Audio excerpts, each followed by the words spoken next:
rules in buying a house. Okay. No, kasi alam niyo po, pangarap talaga ng maraming Pilipino ang magkaroon ng kanilang sariling bahay. Diba? Totoo naman yan kasi it gives us a sense of security at talaga namang nakaka proud no na mayroon tayong sariling bahay at may inuuwian tayo and we feel safe no inside that house. Okay. Pero ano ba yung rules natin diyan? Financially of course sa pagbili ng bahay. Wala na akong pakialam kung ano yung gusto nyong design, kung ilang floors 'yan, ganyan o kung gusto nyo ay floating ba 'yan sa dagat o sa ilog o gusto nyo nakabitin sa nakalagay sa punong kahoy, ganyan, tree house ang inyong bahay. Wala na akong say doon. Basta, para sa akin, ito ang rules financially sa pagbili ng bahay. Okay? So, ang ating financial rule sa pagbili ng bahay ay meron tayong tinatawag na 3-20-20-20-50 rule in buying a house. Okay? So, ano po yung 3-20-20-20-50 na yan, na rule natin? Yung first 3 stands for 3 years of income. No? Ito dapat yung worth ng inyong house na bibilhin or ipapatayo, no? At ito dapat ay combined na kapag ikaw ay may partner. So yung income ng partner mo at income mo, pag-combine nyo, yan yung magiging budget ninyo. So 3 years of your income yan. 20% minimum down payment ang ating nagawa na. So ibig sabihin, dapat tayo ay nakapag-ipon muna ng minimum 20% doon sa binabalak nating bilhing bahay. Okay? And the next 20% maximum monthly amortization sa ating binabayaran na na home loan kapag ito ay nakuha na natin sa kung saang financial institution. Pero syempre ako, ang aking bias diyan ay pag-ibig na tayo kumuha, di ba? 20 years to pay maximum if ito ay na-loan natin. And 50% maximum dapat yung bahay as a percentage of our total assets. Okay. So, mas maganda siguro syempre lalagyan natin ito ng example kasi I think yun naman yung binabalik-balikan nyo dito kasi kinukutuhan talaga. Hindi mo kinukutuhan. Mas maganda siguro. Mas nilalagyan natin ng meat yung ating mga paliwanag. At yung paliwanag natin ay hindi lang basta pinapakita kundi binibigyan natin ng examples. Ayan. So, yung 3 years maximum of income natin, for example, ikaw ay single, So 3 years of income, ikaw ay single at ang monthly income mo ay 100,000 pesos. So, 3 years of income, so that's 3 years times 12 months, 36 months yon. So, i-multiply natin yung 100,000 by 36 months, that will now give us 3.6 million pesos as our budget for our house. Oh, ayan ha. So alam nyo na. Naku, yung iba siguro nagko-compute na. Paano yung sa akin? 50 mil, ganyan. Naku, 1.8 million yon kasi times 36 ng 50,000 ay nasa 1.8 million pesos. Okay. So kung ikaw naman ay may partner, ayan. So ang gagawin mo, so kukunin mo din yung income ng partner mo. Kunwari, 50,000 naman siya per month, So, times 36 months, so ang part niya ng budget ay nasa 1.8 million pesos. Pero dahil kayo ay mag-partner, i-add nyo yan together and ang inyong budget na ngayon ay 5.4 million pesos. Maximum ha? Maximum. Kung mas mababa natin na makukuha yan, mas okay. So, bakit 3 years of income yung gusto natin na peg, na budget for our housing? Primarily because we want to avoid overspending on non-earning assets, Remember ha, kasi yung ating yung ating bahay, 'di ba, ay tinitirhan natin 'yan. Hindi naman 'yan nagdadala ng income sa atin. So, kung masyadong malaki yung ilalagay nating budget para sa bahay na hindi naman kumikita, parang mas pasanin siya sa shoulders natin, Alam ko it could give you comfort, ganyan, pero at the end of the day baka naman nagtatrabaho ka na lang para magbayad ng mortgage mo, 'di ba? So, kailangan na i-balance out mo 'yan, no? So, to avoid overspending on non-earning assets, and better kasi 'yan if you make it lower, no? So, actually kami ni Edwin noon noong kami ay bumili ng aming bahay, yung aming equivalent ng aming income ay actually parang nasa 1 year lang. 1 year lang yung combined income namin, 1 year lang yung equivalent ng bahay namin. Pero kung ngayon mo titignan yung bahay namin, siguro baka nasa 1 year pa din. Di ba? Kasi tumataas din yung value nung bahay. Nag-appreciate siya. No? Anyway, so yun, you really have to, maganda talaga na mas mababa ito, no? Kasi mas magaan siya na babayaran, no? And of course, if you have more than one income earner in your household, plus yun. Kasi mayroong tutulong na magbabayad sa iyo, no? Kaya maganda, yun yung isa sa mga benefits kung mayroon kang partner. Pero, take note ha, yung partner natin ay kumikita. Hindi yung ating partner ay batugan o kaya mga palamunin, ganyan. Kung kasing gwapo yan kung kasing gwapo ni Piolo Pascual, sige, papayag ako. Kasi super crush ko talaga si Piolo. Ay, baka marinig niya, mag-guest siya dito. Why not? Diba? Ayun. Anyway, so, ayun, no? Ang titignan natin dyan, mas maganda kapag tayo ay yung budget natin ay meron tayong kasama na nagbabayad o kaya i-combine natin yung ating income to be able to afford our house. Okay? So, yan yung sa house natin. Okay. Next, 20% down payment minimum, ha? 20% down payment minimum. So, for example, dito sa sa example natin kanina, na sa kapag single 3.6 million at kapag partnered ay 5.4 million yung kanilang house budget, no? So, single 3.6 million, partnered ay 5.4 million. So, kukunin natin yung 20% niyan.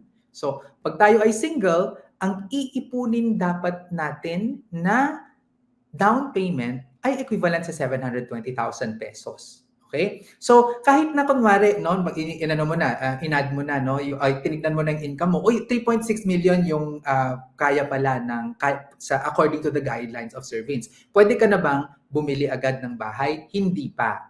Kailangan mapatunayan mo munang kaya mong mag-ipon ng ganyang kalaking amount, which is 20% ng the house budget, which is the down payment. So, 720,000 pesos. So, doon naman sa ating example kanina na partnered sila, na 5.4 million, we got 20% of that. That's equivalent to 1,080,000 pesos. So, bakit 20% down payment ang nire-require ni Surveillance, no? Kasi alam niyo po, marami diyan sa mga marami sa mga financial institutions natin ay ang tinitignan, gusto nila mas malaki yung kukunin nila sa inyo. So minsan 5% lang yung down na ibibigay, payag na sila.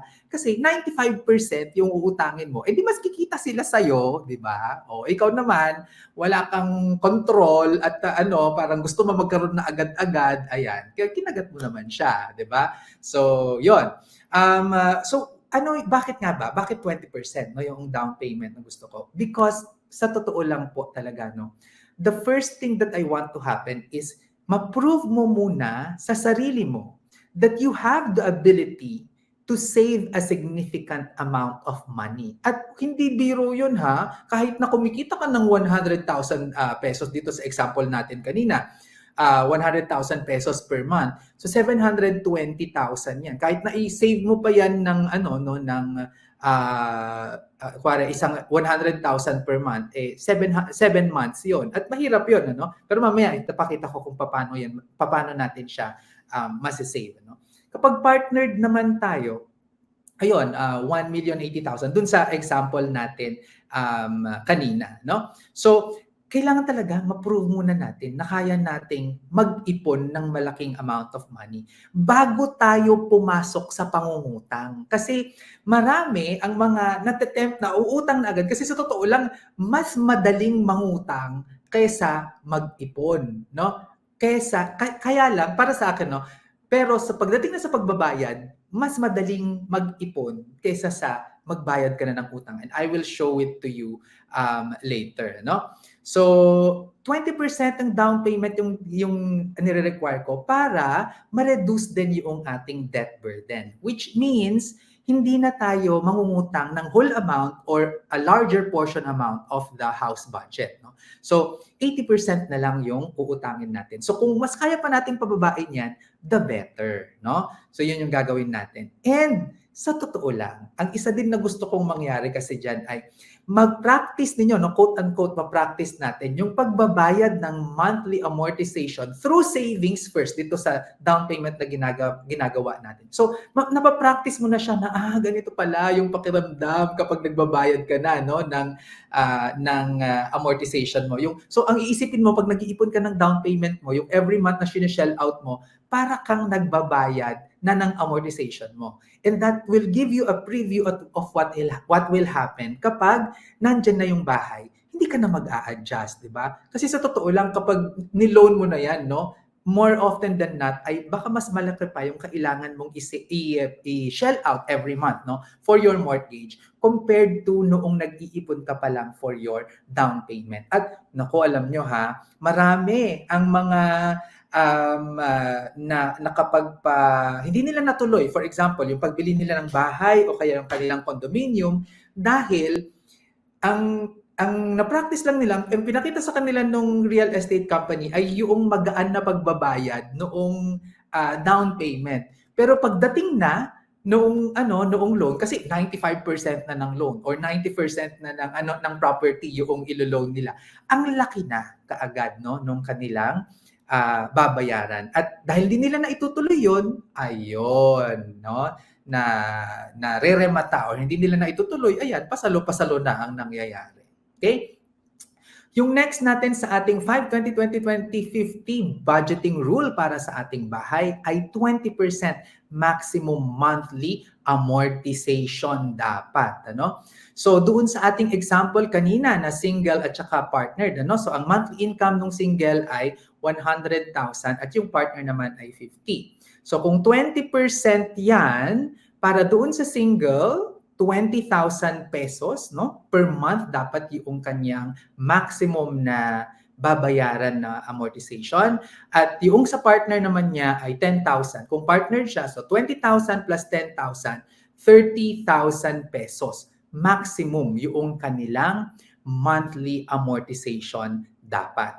So, bakit 20% maximum yung ating monthly amortization? No? Bakit 20% yung ating pinipeg dyan? Because you still have other needs and expenses. So this will leave you some room for essentials. So imagine nyo ha, kung kalahati ng ibinabayad ninyo, ng kita ninyo ay ibinabayad na ninyo sa amortization, edi kalahati na lang yung natira para sa ibang mga expenses.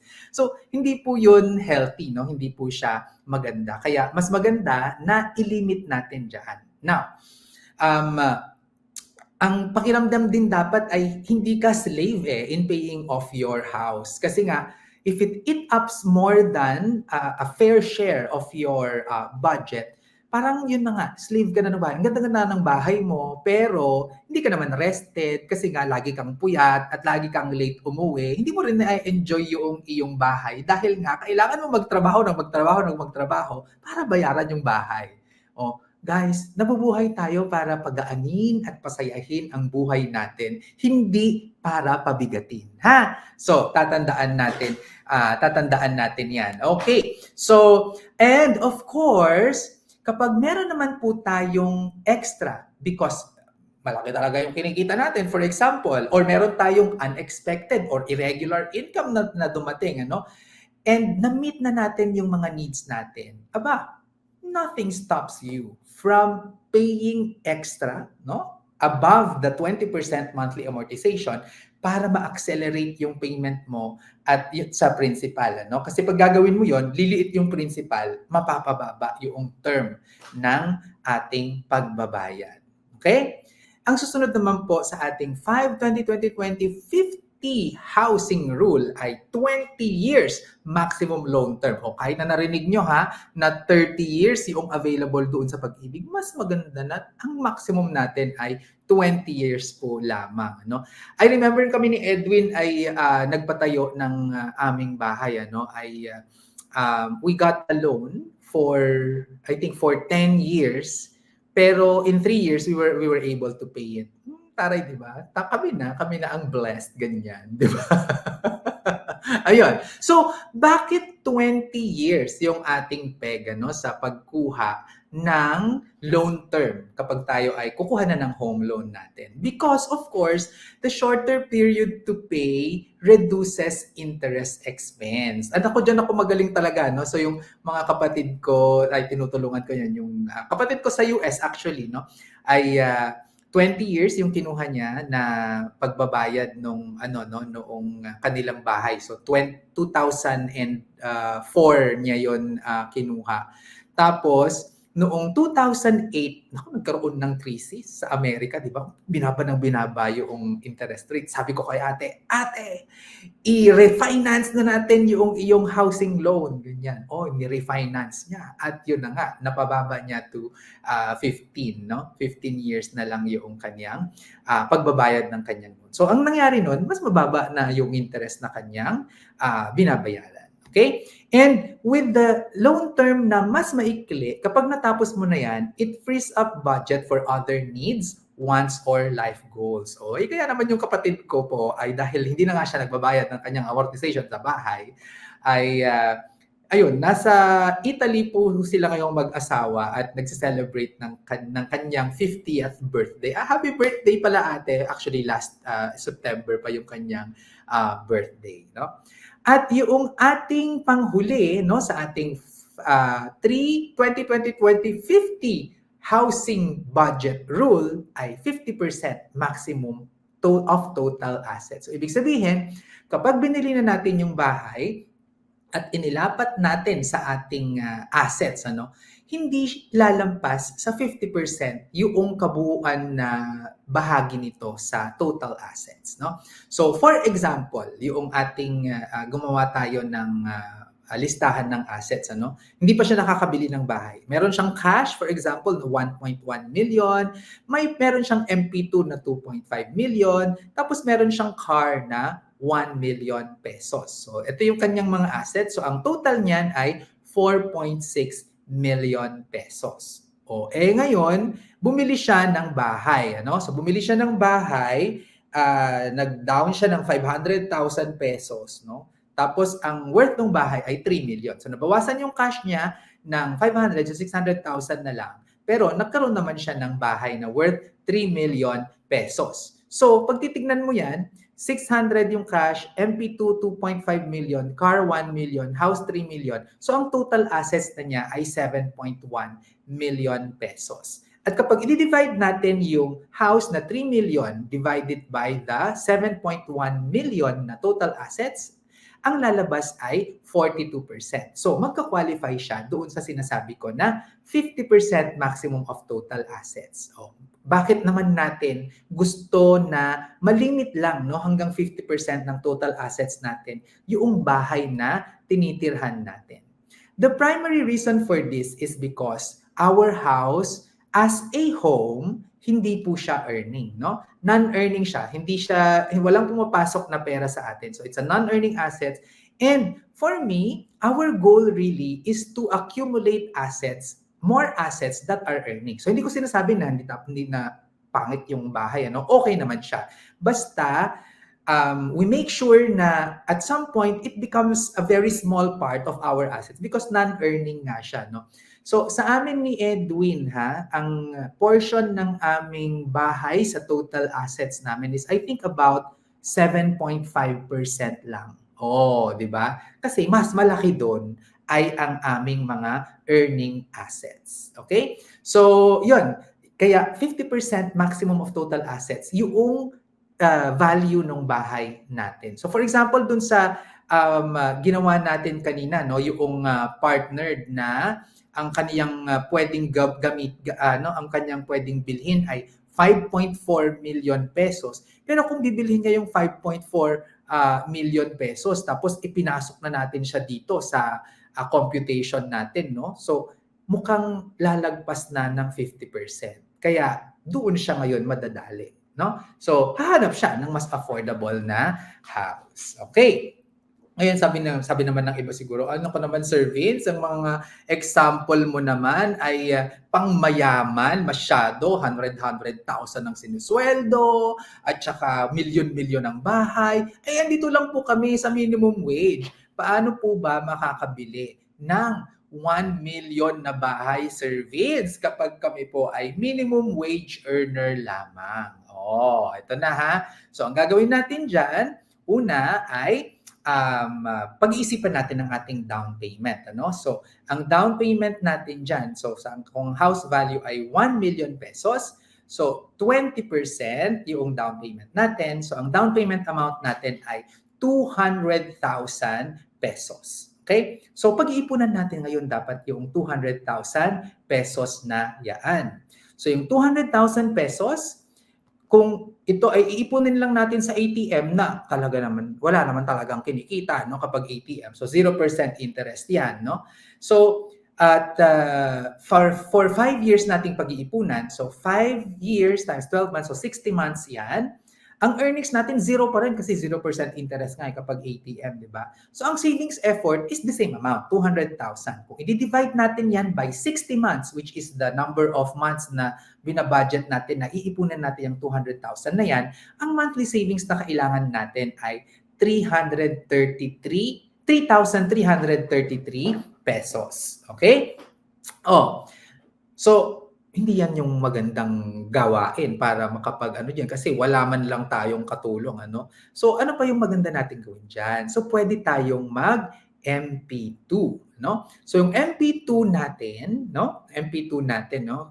Kunwari, ang kailangan natin ay 200,000 pesos at ang dividend rate na binibigay, no, in the past 3 years ay nasa 7% ang binibigay na dividend rate ng MP2. So yan, may katulong tayo ngayon kasi hindi na lang yung effort natin yung kumikita, yung kailangang kumita. Pero maski yung pera natin kumikita na through Pag-ibig MP2. So 60 months din yan kasi 'di ba 5 years ang term ng MP2. So magkano yung earnings, no? Kinompute ko na, ang earnings ay 26,109. At ang savings effort natin, no, for those 60 months is 173,891. So ang monthly savings mo lang nakakailanganin ay 2,898. Uy, malaking diferensya yan ha. Per month, 450 pesos din yan, no? 3,333 minus 2,898 ay nasa 450 pesos. At ano ba yung 450 pesos? Baka makakuha ka na ng diyan, 10 kilong bigas, 'di ba? Makakatulong na sa atin. Okay? So, yaan yung epekto, no, ng pag-ibig. Kaya nako talaga dapat ay pina-prioritize natin yung ating pag-ibig MP2. So, ikukumpara naman natin ngayon. What if tayo naman ay mangutang instead na mag-save. O, tingnan natin ha. So, itong utang natin, for example, so uutangin natin yung 200,000 pesos. Usually, sa ganitong amount, sa totoo lang, no, kahit kumuha tayo sa commercial bank na ganyan, ay aabutin pa rin ng 24% per year yan, ano? Yan yung interest rate na ipapatong sa atin. So, 5 years times 12 months, no? So 60 months pa rin yung titignan natin. Ang magiging interest mo na diyan na babayaran, no, for 5 years, no, sa 200,000 na 'yan, aabutin na ng 240,000 pesos, guys, no. Kaya ang credit effort mo ay equivalent to 440,000 pesos. At ang monthly payment mo na niyan ay 7,333. Okay? So, nakita nyo, no? Ang laki noong difference niya. So, ito yung ipon versus utang using MP2, ano? So yung MP2 savings effort natin 173,891 lang. Eh yung credit effort 440,000. So ang diferensya nila nasa 266,000 no pesos yung diferensya. Sa monthly, 7,333 versus monthly savings na 2,898, 4,435 pesos extra ang binabayaran nung nagma-monthly na umuutang, no? Makikita natin na 2.5 times ang effort nung ginagawa nung umuutang compared sa nag-iipon. At ano po yung kapalit niyan? Siyempre, may advantage naman yung utang. Kasi kung nangutang na siya ngayon, nandiyan na yung 200,000 pesos o naibayad na niya, na down payment na niya, ay pwede na siya, may bahay na siya ngayon. No? Hindi siya nag-antay ng 5 taon. Pero 2.5 times yung kailangan niyang kayurin more no, sa kanyang kita para pagbayaran yung pag-aapura niya yun. No? Kaya talaga, guys, it pays to wait. No, 'di ba? Ano bang tawag doon? Good tidings come to people who wait. Parang ganyan yata yung mga chinichika ng mga kasabihan. Oh, 'di ba? So, guys, ayan po ha, mas maganda po talaga na mag-ipon tayo kaysa sa tayo ay nangungutang. Okay? So, sa ating home loan, no, kung titignan natin, yung maiiwan na lang diyan ay 800,000 pesos. Alam niyo po, mayroong socialized housing loan ang Pag-ibig at ang interest rate lang po niyan ay 3%, no? So pasok 'yan pag 800,000 pesos yung bibilhin mo. So kung ang susundin natin yung aking 20 years to pay no na babayaran niya, sa ating computation, ang yearly amortization ay 53,773. O sabihin mo ng 54,000 pesos per year. So kung i-monthly natin yan, nasa 4,500 pesos per month yung kanyang babayaran na monthly amortization. At kung i-divide natin yan no, doon sa kanyang amortization versus sa kanyang income na ano no na amount niya no na ano to na I think 20,000 pesos yung tinignan natin ay nasa 16% lamang yung lumalabas. So pasado siya doon sa ating maximum na 20%. Oh, ayan po ha. So sana naliwanagan kayo kung magkano talaga ang dapat na hihiramin natin kapag tayo ay kukuha ng home loan at mas naintindihan ninyo ngayon kung paano ba magkaroon at ma-afford ninyo ang inyong bahay. Ako po si Sir Vince, ang inyong financial guru, nagsasabing ang pagyaman na pag-aaralan at napagtutulungan.